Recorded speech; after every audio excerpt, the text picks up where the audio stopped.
Hello, everybody, and welcome to the latest installment of the Butte County Library REACH program. So for the personal finance topic today, we're going to cover identity theft. And so we'll get right into it. So the idea here is, how do we avoid our identities being stolen, and what to do, what to look out for if our identity does get stolen, or if we have some sort of fraud that happens in our lives. How do we approach that? How do we get beyond that and kind of make sure we have as little damage to our finances done as possible? So just to start off, this is a workshop for the Butte County Library's REACH program, and the REACH program is set up for Butte County citizens to get more exposure and more understanding of financial literacy and economic empowerment, whether that's personal or with small businesses. There's a lot of different resources available through this program. So you can go to the Butte County Library's website and see the REACH program there. And there's a calendar of events, and you can see all the different events that are coming up there. Just a quick preview of some of the ones that are coming up over the next few weeks would be banking solutions, which we'll do next week. Every Friday we do personal finance topics, and so the next one after this is banking and how to choose a bank, how to save better or save more effectively, different resources available to you with banking. Also, some of the other programs that we have coming up are interviewing skills, using Gmail Suite for your small business, how to create a business plan. There's all kinds of different topics that come up, and there are different events happening nearly every day. If not every day, it's almost every day. And so there's always something great that you can take part in and learn more to better yourself in your life. So let's look at the different kinds of identity theft that exist. So there's a lot of different ways that somebody might steal your identity or might use your information without your consent. And so one of the more common ones would be somebody takes out a loan in your name, and that could be a loan meaning like they get a credit card or they apply for a mortgage, or it could be like a car loan. It could be all kinds of personal loan, any kind of loan that someone takes out using your name, your social security number, your identity. And that's probably one of the more common ones. Other ones that do exist, though, is somebody opens a bank account in your name. They can't get a bank account on their own, so they open one under your name, or they open one under your name and then overdraft the account, and then they don't care that it's overdrafted because it's your name on there, not theirs, and they leave you with all of the bills coming in. Someone could also use your social security number to try to apply for a job. If they're not able to be employed under their own information, they may just use yours to, a stolen number or something to get employed. That would be something that might be identified through the Social Security Administration. And there are some ways to approach that and then file that there was fraud happening with your Social Security number. Someone could file a tax return in your name, and that would be a common one that happens around April, actually earlier in the year, more closer to February, is that the fraudsters will file a tax return with a refund, right? They're expecting to get a refund, and they'll file it using all of your information before you file your real tax return in order to get that refund early. And then when you go to file your tax return, they've already filed in your name, and so yours gets rejected, saying, hey, we already paid out a refund to you, and now you don't get the refund that you were expecting. So I usually recommend try to file your taxes early on in the year to avoid that. I personally file my taxes January 31st, like the very last day of January. I do it online, so I know everything is already set up ahead of time. I'm usually pretty quick about it. Not everyone does that, and so by doing that, I'm more confident that someone hasn't filed a tax return early in my name, although I don't get a tax refund. I usually have to pay, so it doesn't really help me at all. And then another type of identity theft is someone might use a debit or credit card. They might steal your card information or physically steal your card out of your wallet or something, and then use that to make purchases. That's also pretty common, but less of information stealing and more of they physically stole a card or got a number and have used that number to make online purchases. Sometimes you might see that with a lot of apps nowadays where people can buy things like Uber, or they can get Grubhub, or which is where they deliver food to you or something, and they might use your credit card to buy something through an app. That happens more often than you might think. So how do people get this information in the first place? There's a lot of different ways they do that, and there's a network of selling, stolen information on the internet. And so once your information is out there and available, it's kind of too late to ever get it back. And so at that point, we just need to be more cautious of how do we make sure that our information isn't being used? Do we just want to keep up with how our name and how our information is being used in the world? And so if we see something that doesn't sound right or doesn't look right, we can be on top of it really quickly. So the way people might get your information, a really common one that I see a lot is calling and pretending to be the IRS or the FBI or some other government agency or even a company, and trying to convince you that they maybe have some sort of case against you, or if it's a company, they might say, hey, we have a refund available for you and we're trying to process it. We need your bank information so we can send you this refund. I've seen a really common one. You can see, videos on like YouTube and things of people who get scammed or attempted to get scammed. Where they call and say, hey, we're from the IRS and you owe us a bunch of money and you need to pay it right now or else we're going to have the police come arrest you, those kinds of things. Or I've seen one where they pretend to be Amazon and they say, hey, we charged you. If you dispute this charge, let us know. And then, of course, it's all fake anyway. So everyone calls back to try to dispute the charge. And they say, okay, we can refund you. Just give us your bank information and we'll go ahead and refund you the money. And then you give them your bank information and then they can take your money. Or sometimes they say, oh no, we refunded you too much. And then they ask you to send money to them and it's all fake. The whole thing is fake. I've seen a number of fake checks that get sent out for too much money. And they say, oh shoot, we sent too much money to you. Just deposit the check and then withdraw some and send it back. But the check is fake. So then when you deposit that fake check, your bank doesn't immediately tell you that it's a bad check. It takes a couple days. And then eventually the bank says, hey, this was a bad check. And they take all of the money out, but you had already withdrawn the money and sent it back to them. So that's a pretty common scam that happens too. Other ways that your information might get out there would be a data breach. There's been some very large data breaches. Equifax itself, the company that manages people's credit, had a data breach a few years ago. But also big names that I've heard in the news over the past few years would be like Target and Home Depot have had some, and there's a bunch. And you could probably find, I think Facebook has had a pretty major data breach. Yahoo has, there's a number of them. And so what happens is a lot of us use those businesses and those services, right? I don't have my own personal Facebook page, but I definitely spend a lot of time at Home Depot. And so I know most people have Facebook pages or Instagram or those kinds of things. And so either way, you've probably done business with some company that's had a data breach, which means some hacker or some person trying to pretend to be someone else has gotten into the information that company has. If it's Home Depot, it could be people's credit card information when they buy things. It could be email addresses. Usually, I don't know a way that somebody would want to like share a social security number with a Home Depot or a Target or a Facebook, but if you had that information somewhere on there, it could be even in your messages on Facebook when you're messaging people. Some private information could be on your messages, and if somebody's able to hack into that and get it, that's some way that they might get your information in order to steal your identity.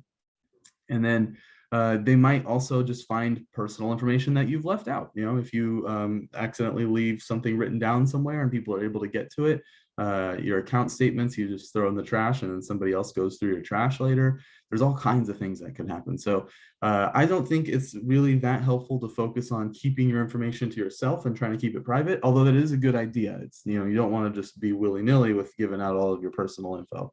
But once your information is out there, it's out there, and there's people who are selling data, and you can buy. This is unfortunate, but you can buy people's credit card information on the internet, and they'll just be names and credit card numbers, and people buy that kind of stuff. And so, of course, that's not legal to do, and you shouldn't be doing it, but it does happen. And so you can't really trust that people are going to do the right thing, and you need to protect yourself. And so how can we protect ourselves? That's the next piece here is, what can we do if our identity is stolen? So I want to give you some disclosure here. I have had my identity stolen. And so what the person did is they opened a bunch of bank accounts in my name.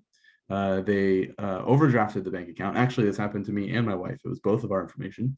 and they overdrafted bank accounts. And some banks will let you open a brand new account, and the first day that you can just withdraw a bunch of money, even though you never deposited any in the first place.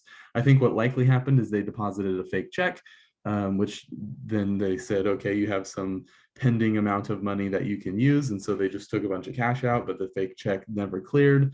And so I ended up with lots and lots of bank accounts, checking accounts that were overdrawn. And they were all about $200 or so overdrawn, but there were many accounts. And so this person was able to steal a couple $1,000s using my name. And the only way I knew about it was because I started getting a lot of letters. And banks were sending me letters saying, hey, you've overdrawn your account. And the way that they were phrased is kind of weird, because it said, hey, thank you for opening a brand new account with us. We're glad to have you as a customer, but you're currently overdrawn on the first day that the account's been open. So we need you to pay that back. And so when I saw all these letters, I have two banks mostly that I use. I don't have lots and lots of different bank accounts. And so when I started getting letters from all these different banks, I knew that I don't have accounts with them. And so I started getting some, I won't name any banks, but I started getting letters from all kinds of, major, national banks that everyone has heard of, and some small ones that I've never heard of before. They were just, online only type banks, or really local, small regional type banks, those kinds of things that weren't really located here in California. It was just, different organizations across the country. And so I started getting all these letters, and I said, well, I don't have accounts with those banks, so what should I do here? So the process that I took was, at first, just called the bank. So the very first one I got was one of those big national banks. I called them and I said, hey, I got a letter. It says I overdrafted from you. I don't have an account with you. So I need to speak with somebody from fraud, because I think maybe this is, not accurate. Somebody stole my information. So I talked to their fraud department. It took a little while, this was during the pandemic, so everything was just slowed down. And then it was probably somebody at home talking to me through their computer, but it was, fine. I got the information that I needed. They said that they need a police report. The bank needs a police report to attach to my fraud report. I said, okay, since this was the first bank I called, I said, okay, I can take care of that. And then before I called any more banks, I went and filed a police report. And so I'm in Chico, and in Chico, the Chico Police Department has an online police report filing. So you can go on their website and file a police report on their website, and they'll send you a copy to your email. And so I did that. So I filled out a police report. I said on the police report, here's my information, but I was doing it on the Chico Police website. So I was pretty confident it was okay to send in my personal information there. Plus my identity's already been stolen. So, I mean, what's the worst that's going to happen now? And so I said, okay, well, here's what happened. I found out that I've had my identity stolen in some way. And so there's a lot of bank fraud going on. I put in as much detail as I knew, and then they sent me the police report to my email, and it's all automated. It's all on their website. So I got it within a couple minutes of me hitting submit on the website. And then I was able to print that out and send that to each of the banks. Some of them I was able to just file online. I could forward them a copy of the police report. They didn't need it actually faxed to them or printed and mailed to them. Some banks are very old school with their process. So some of them did ask me to fax it to them, which was a hassle because I don't have a fax machine, but I was able to find one. And so I was able to send them the police report that they needed. I filed that, and then the individual banks, I had to go one at a time to each one. I just called them, but I contacted each bank one at a time and said, hey, I have a fraudulent account open. Here's my real information. And clearly it doesn't, it actually did match my name and my address and my social security number, and those kinds of things probably matched with what they opened the account with. But I was able to show them, I have this police report. It's all fraud. I'm not going to pay you any money. I did not have to pay the bank any money back. The identity theft did not cost me any actual dollars. It cost me quite a bit of time, but I never paid anyone anything. And I keep very good track of my personal finances in my real bank account. So I know that no money was taken out that shouldn't have been.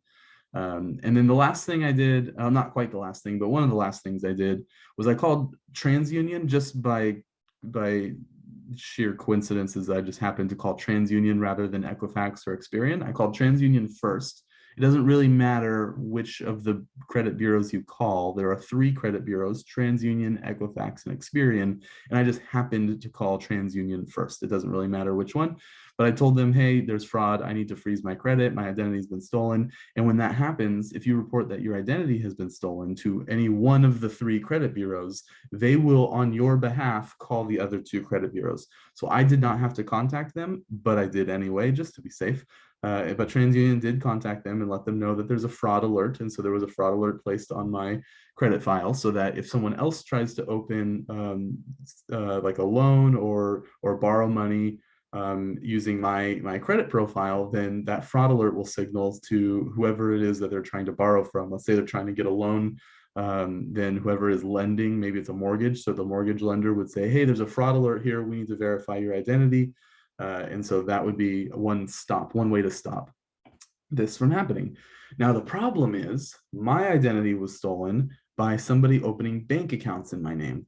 And bank accounts don't always check your credit report when they open an account. Bank accounts aren't really lending you any money when you open a checking account. If I were to open a credit card, then sure, they would probably pull my credit score. They look at my credit score, my credit report, see if I'm a good person to lend to. But with a regular checking bank account, a credit freeze doesn't help much. And so the next thing I had to do was contact an organization called Checks Systems. And I used that's Check Systems is one of the consumer reporting agencies that you could report to. And I'll have more details about them in just a minute. But I called them, or I actually went on their website and filed a fraud alert with Check Systems. And so Check Systems is the organization that some banks, not all banks, but some banks will check with to see if you have a history of like writing bad checks or overdrawing accounts, and then they'll decide whether or not they want to extend you a checking account. And so I wanted to make sure that, my real bank didn't think I was just going around overdrawing accounts and writing bad checks. And so I wanted to make sure there's a fraud alert on my Check Systems too. And that way no new banks hopefully would open accounts. There are a number of banks that open accounts without checking Check Systems. And so it's still possible for my identity to be stolen again. But with the Check Systems fraud alert, and the credit freeze, I'm hoping that those 2 things will take care of it. For the most part, I haven't seen anything else happen. I haven't gotten any new bills, and it's been a few years since this has happened. So, or not a few years, it's been 2 years since this has happened. So it wasn't as easy. I mean, maybe I didn't make it sound that easy, but it wasn't as easy as it sounds. Some of the banks I've talked to were not very friendly in terms of they didn't necessarily believe me that it was fraud. They thought I was just somebody that overdrafted my account and I was trying to get out of it and try to like fake my way out of being in debt or something. And so that was a little bit of a hassle. There was one of the banks that was an online only style bank. They wanted me to send in a photo of myself holding my license. I had to take a picture. And I was really offended by that. And that's just me personally. I thought, did the fraudster who opened the fake account have to send in a photo of them holding an ID? Probably not, because their ID wouldn't have matched me. And so I'm just, I was kind of offended that they wanted me to do that, because one, that information wouldn't have helped them anyway. It would have been me, it would have been the real me, and they didn't even have anything to compare it to. But I did. So I had to check to make sure, because I didn't know this online bank. I wasn't familiar with them. I didn't have an account with them, and my identity had just been stolen. And now somebody new was asking me to send them a picture of myself and a picture of my ID to them. I was already on edge, but I did some due diligence. I checked into the bank. I went and looked at the regulatory filings, and I know a little bit about banks. So I went and checked with their regulators too, to make sure this was a legitimate bank and they were actually a national bank. They were registered with the FDIC, and so I was able to check that out. And so that part, after I knew, I was confident that I was talking to the right people, and then I made sure that the email address that they were emailing me from was legitimately their fraud department. Then I was able to send them my ID and my photo. And so that was able to be taken care of, but it took a long time, and it was really a hassle. And it's not fun to have somebody steal something from you and know that somebody's profiting off of your loss. It's not nice.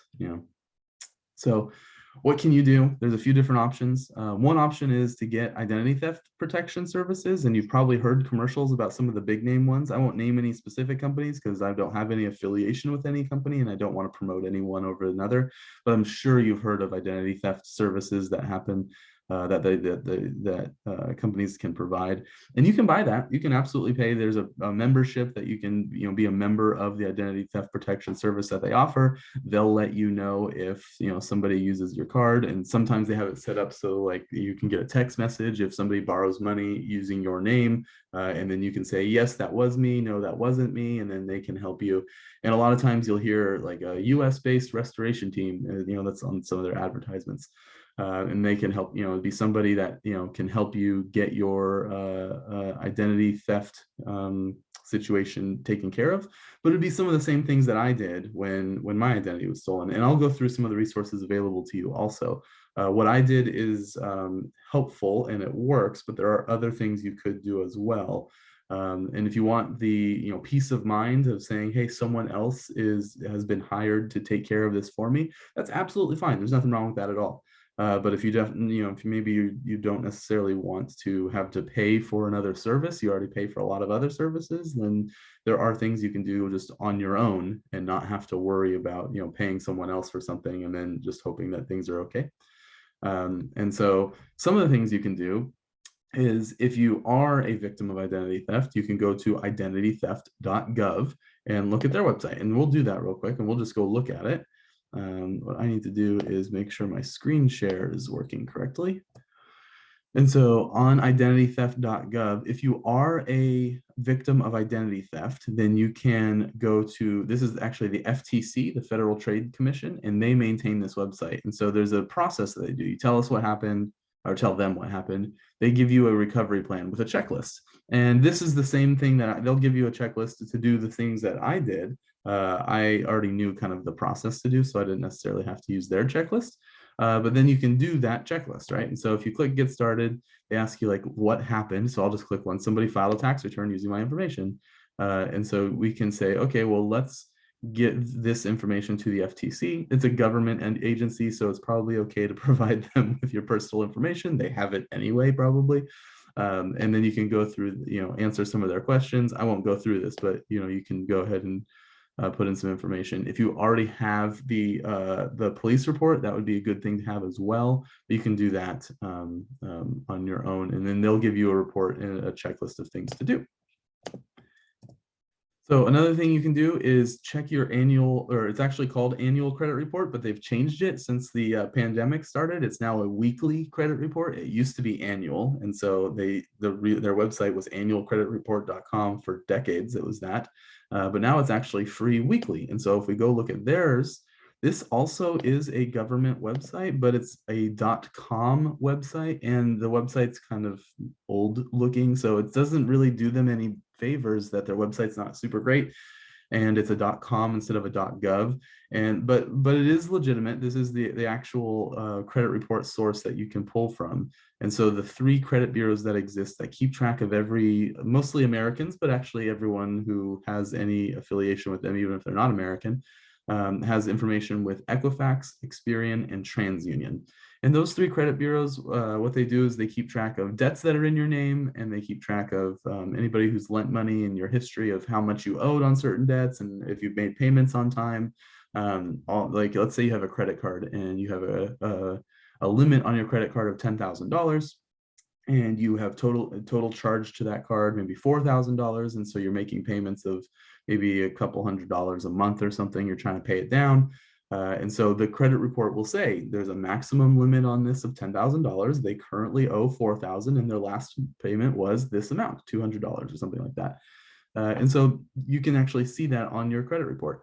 A credit report is not a credit score. Those are different things, and I think a lot of times people get those confused. A credit report is an actual list of all the debts in your name and old debts that may have been paid off. Some, even if you don't have a payment due, like I have a credit card that's completely paid off. I don't owe any money on it. And so on my credit report, it shows that I have that credit card, but it shows that there's no balance due and I've not had to make any payments. My minimum payment is 0.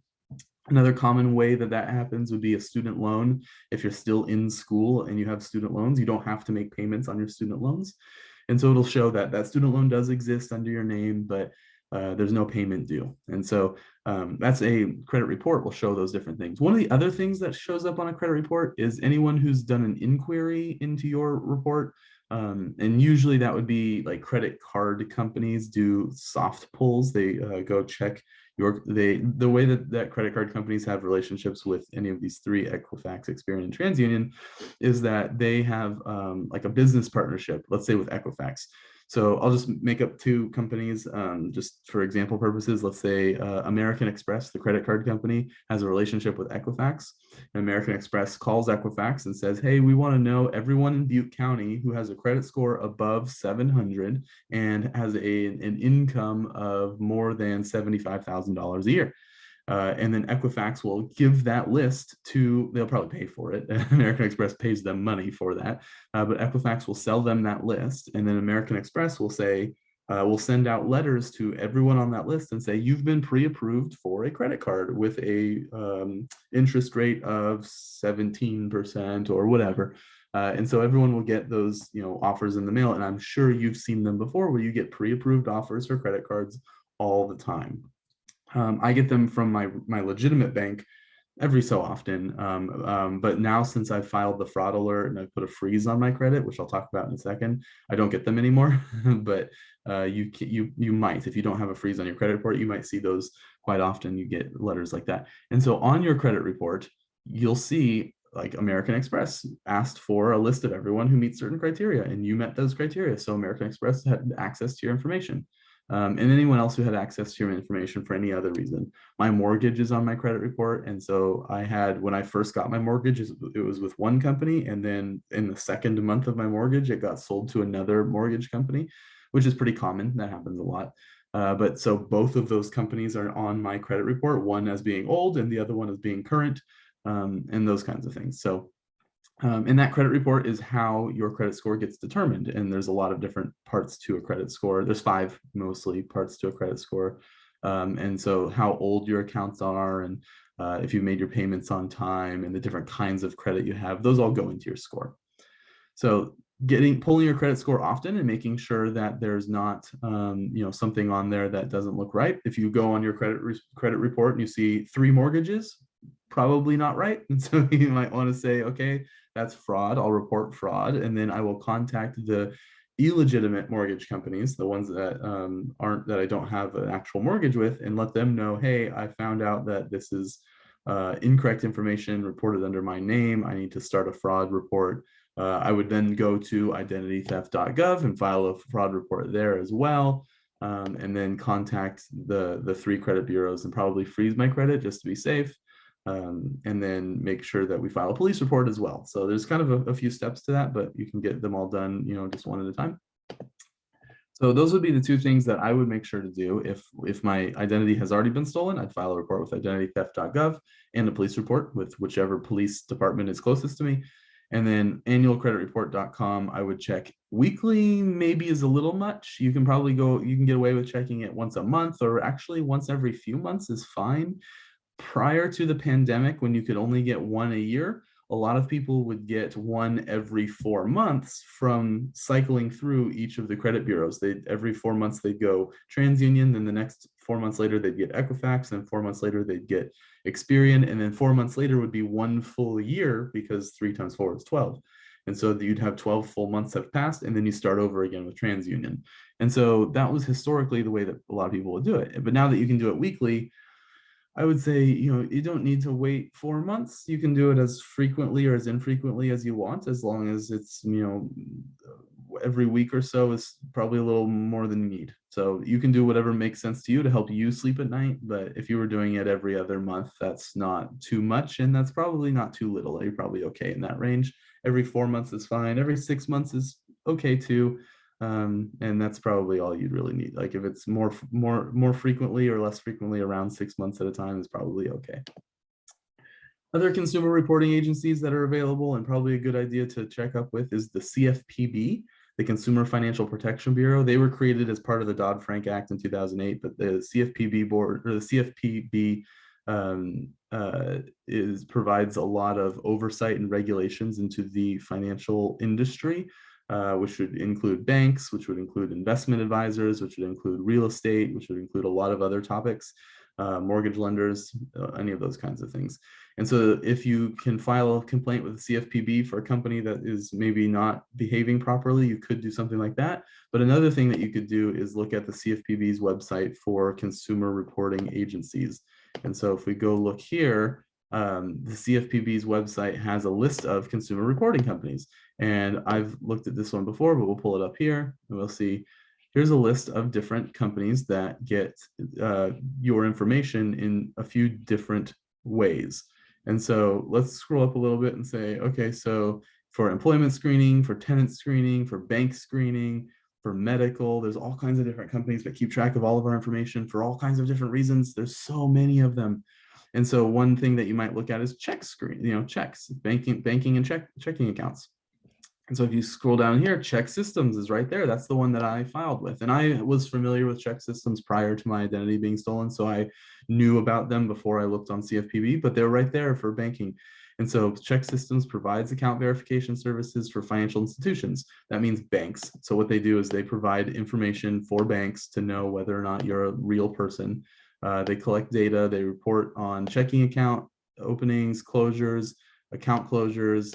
They also, it doesn't say in the description right here, but they also keep track of things like if you've overdrawn your account or you've written bad checks, those kinds of things. And so I went to the Check Systems website. I'll click on that link and show you. I went here and I said, hey, I had my identity stolen. There was a security freeze. So I placed a freeze on my Check Systems account. They sent me a report. At first, they sent me just a little card. It was like a 3x5 card that said, "Hey, we got your request. There will be a freeze placed." And then later, I got more information from them. But at first, it was just a quick, 3x5 card kind of thing in the mail, like a postcard in the mail that said, "Hey, your information has been frozen, and nobody will be opening bank accounts in your name, hopefully." Now that that's been filed. So CFPB is a good site. And if your identity was stolen in some other way that I haven't covered here so far, that list is probably a good way to look for. I don't know off the top of my head how someone might utilize your information for medical purposes, but if someone did, there's consumer reporting for medical information. Yeah, there's all kinds of different ways that someone could steal from you. Unfortunately, there's a lot of different ways that you can get scammed and stolen from. And so that list would be a good place to start, just to look and say, oh, you know what, I should file a fraud report with one of these agencies that's related to what's happening to me, just to, kind of cover your bases. So what are some other things I can do to protect myself? So freeze your credit. That's one thing you can do.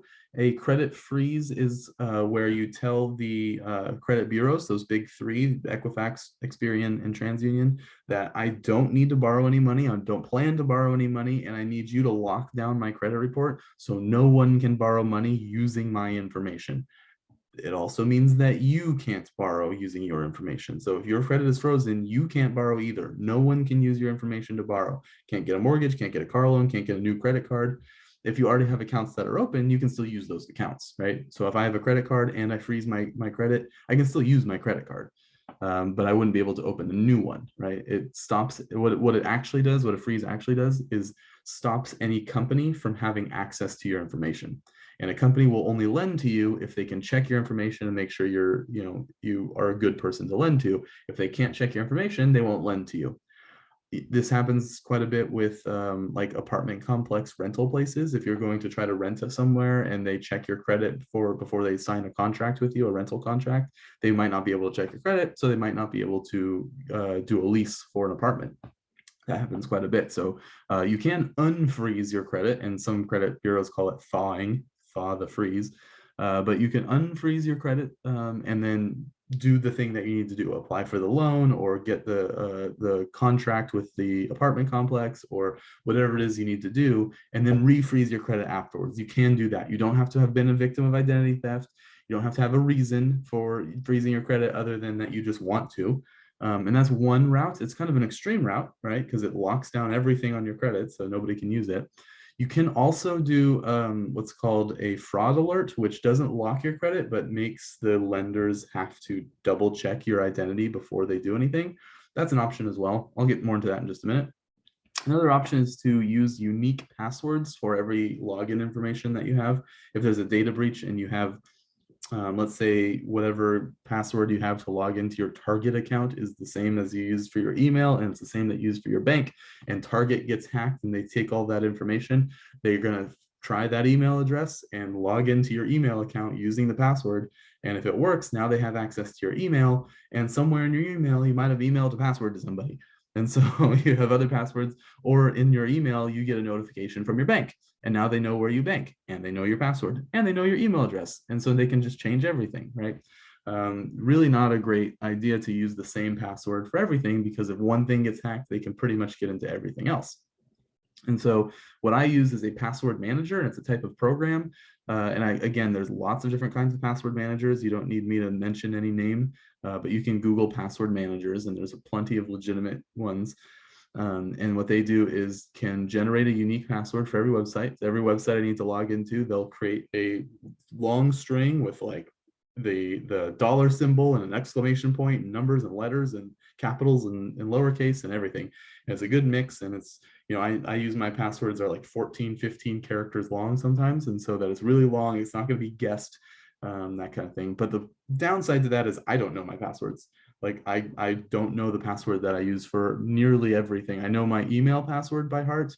I know the password to get into my computer by heart, and I know my bank account password by heart, but that's it. And none of those three things are the same. And so, but if I needed to log into something else like a Netflix or something like that, I don't know the password for it, but my password manager does. And so as long as I can log into my password manager, I can then have them available. And so it'll auto-populate. It makes it pretty easy if you're connecting it to your browser. But they have some multi-factor authentication, so this makes it much harder to steal that information from a password manager. So I'm a big fan of them, and there's a lot of different ones. I've used a couple different ones over my years, but you can go find a couple for yourself and mix and match and try a few for yourself, see which one works for you. I already talked about annual credit report, but that's another thing you can do to help protect yourself. Check your credit report regularly to make sure there's nothing wrong on there that you weren't expecting. This is a graph that I found on the internet of different data breaches that have happened by size. And so Yahoo is gigantic when it comes to data that they have. And there's so many millions of people who have Yahoo email addresses. And so Yahoo had a major data breach. They're pretty big. Marriott Hotels had a really big data breach as well. MySpace, which used to be much more popular, maybe back when I was younger. And so they had a data breach. Twitter is very popular. LinkedIn, there's just a lot, right? And so these are some of the bigger ones that have happened over time. And so data breaches, you can't really do anything to avoid, right? You don't really have any control over what Yahoo does, but when Yahoo's information gets stolen, yours is in there if you have a Yahoo email account. And so now that it's out there, it's just going to get shared around with all the scammers on the internet. And so make sure that you either have a credit freeze or a fraud alert. You check your credit report regularly, do all those things to make sure that you're keeping on top of what's going on. And those are the same things that a credit monitoring service would provide. They would check your credit report regularly. They would maybe put a freeze or a fraud alert on your report, and they would contact you if something is wrong. They're probably, I would say, if you were going to hire a credit report or a credit, if you were going to hire an identity theft monitoring service, the benefit that they have is they're going to be faster than you, because that's all they do all day long is they just check everybody's credit, and they have computer programs that do it automatically. So it's not like one person has to manually go check millions of people's credit reports. So they're going to be faster about it than you are. But if you're checking regularly, for your identity being stolen, a couple days delay is not going to be, a major, life-ending event. You can be okay even if you're, maybe a couple of weeks late on noticing that somebody used your information. One, because you're going to report it as fraud anyway, so it'll eventually get taken off. But a couple of weeks isn't going to harm your credit score either, because it takes about 60 days for anything to update on your credit score regardless. So even if you're planning to get a loan, you know, if you're within 60 days of the event happening, you're gonna be fine. It's just kind of a hassle because you have to go through the whole process. So to freeze your credit, Equifax, Experian, and TransUnion are the three companies that you freeze your credit with. You would call any one of them and say that you've been a victim of identity theft, and they will contact the other two. And so I contacted TransUnion, and they contacted the other two on my behalf. But I still called the other two anyway and froze my credit anyway, just to make sure. Because I mean, yeah, the rule is that one will call the other two, but my identity was stolen, so I wasn't in the mood to trust anyone on their word. And so I just said, you know, I'll call them anyway. And so a credit freeze locks out my credit report, so no one can view it without my unlocking it first, unfreezing it first. There are some state-specific laws about how long the information stays on your credit, or how long the lock stays on your credit report. And it used to be that you might have to pay a fee, but now there's a national federal level law that there is no fee for freezing or unfreezing your credit report, no matter what state you live in. And so you can always do that. Setting a fraud alert is a little bit less extreme. When you set a fraud alert, then lenders have to verify your identity. Usually they would want in-person kind of thing. So like that one bank that I talked about where they wanted a picture of me and my ID, that might have been because that was one of the last banks I called, and I had set a fraud alert prior to calling them. So maybe that's why they wanted me to do that. But either way, a fraud alert will make any lender required to verify your identity. So it doesn't lock them out, but it means that they have to double check who you are. So if somebody's stealing your information, hopefully that means they'll be stopped from being able to use it if they don't look exactly like you and have a copy of your license, I guess. That's the other, you know, they could still have your fake information and just fake their identity somehow. But a fraud alert can stay on your report for 7 years, your credit report for 7 years, or you could remove it early if you wanted to. I'd say you probably don't need to remove it early. Just let it stay on there for 7 years. You could renew it too. You could add an additional 7 years after it expires. And so those are a couple ways. Credit freeze and a fraud alert are a couple ways that you can protect yourself. So that's kind of the basics of looking at identity theft. There's a lot of ways that your identity can be stolen. I'd say one of the ones that I've seen recently with scammers is those impersonating the IRS, impersonating the FBI, impersonating Amazon or eBay or any of those other companies and saying, hey, we need you to pay for this right now or you're going to be in trouble, or we're going to issue you a refund. Oh, shoot, no, you need to pay us back. All those kinds of things. One thing I do want to point out is that no legitimate company is ever going to ask for you to pay for a bill using gift cards of any kind. I've seen that a lot where the scammers who are impersonating the IRS say you need to go get like an iTunes or a Google Play gift card and pay iTunes gift cards to the IRS. That's absolutely ridiculous. The IRS, if they were going to come after you for if you actually did owe them money, they'd send you letters in the mail. They wouldn't call you. And there's a long drawn out process. Nothing happens fast with the IRS or any other agency for that matter. If anyone calls you unsolicited and you didn't expect their call and they're trying to make you pay for something quickly on the phone, it's almost always a scam or not legitimate, and you can just hang up. You don't even need to continue the conversation, just hang up. And if they're legitimate, they'll send you a letter and you just deal with it that way. So with all that out of the way, that is the identity theft section for the Butte County Library's REACH program. Next Friday for the financial literacy section, we're going to be talking about different banking solutions, how to choose a bank, look at rates, different strategies for helping to grow your savings effectively, a lot of the different solutions that banks offer. It's an area that I like a lot. I'm really nerdy when it comes to banks, so I'm going to have some fun talking about that next week. But I hope to see you all next week, and thank you for watching.